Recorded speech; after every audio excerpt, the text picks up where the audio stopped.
નમસ્કાર દર્શક મિત્રો, તમે જોઈ રહ્યા છો સાંઈ ગ્રુપ મીડિયા સંચાલિત નવસારી લાઈવ અને ઝટપટ ન્યૂઝ। નવસારીમાં એક ઘટના આજે બની હતી, જેમાં વાંસદાના કપડવંજમાં દીપડાનો આતંક સામે આવ્યો છે। 4 લોકોને ઘાયલ કર્યા બાદ દીપડો ઘરમાં ઘૂસ્યો હતો અને વન વિભાગ દ્વારા હાલમાં તેનું રેસ્ક્યુ ઓપરેશન ચલાવવામાં આવી રહ્યું છે। નવસારી જિલ્લાના વાંસદા તાલુકાના કપડવંજ ગામમાં આજે સવારે એક દીપડો અચાનક આતંક મચાવ્યો હતો।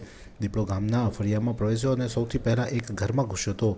ત્યાં તેણે 4 લોકો પર હુમલો કર્યો અને ઘરમાં સામાન વેરવિખેર કરી દીધો હતો।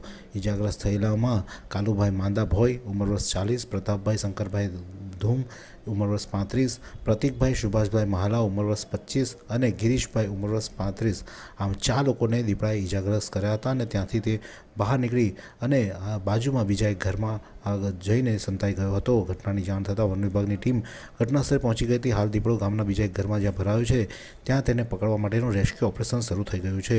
વન વિભાગે ઘરની આજુબાજુને ઘેરી લીધું છે અને ડાકઘન દ્વારા દીપડાને બેહોશ કરી કાબૂમાં લેવાનો પ્રયાસ ચાલી રહ્યો છે, જેમાં નવસારી અને વલસાડ જિલ્લાના વન વિભાગના અધિકારીઓ પણ ઘટનાસ્થળે પહોંચ્યા છે। ત્યારે આ સમગ્ર બાબતે જયેન્દ્રસિંહ રાઠોડ કે જેઓ રેન્જ ફોરેસ્ટ ઓફિસર વાંસદા પૂર્વના અધિકારી છે, તેઓ શું કહે છે આવો સાંભળીએ। હું Jayendrasinh D Rathod, range forest officer Vansda પૂર્વ।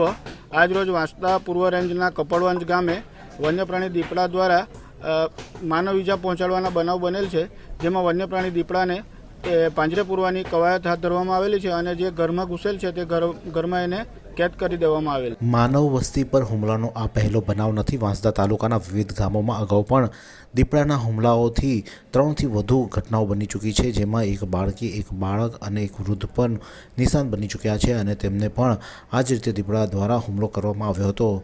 હુમલાવાર દીપડાના વારંવાર હુમલા થવાના કારણે લોકોમાં દહેશત છે। લોકો ગ્રામ્ય વિસ્તારના લોકો ભયના માહોલ હેઠળ જીવવા માટે મજબૂર બની રહ્યા છે, કારણ કે જે રીતે દીપડાના હુમલા વધી રહ્યા છે અને જેથી કરીને દિવસ દરમિયાન પણ આ રીતે દીપડો હુમલો કરે છે, જેથી કરીને આજુબાજુના જે વિસ્તાર છે, ખેતી કરતા જતા ખેડૂતોમાં અને ગામમાં રહીશોમાં પણ ભયનો માહોલ જોવા મળી રહ્યો છે।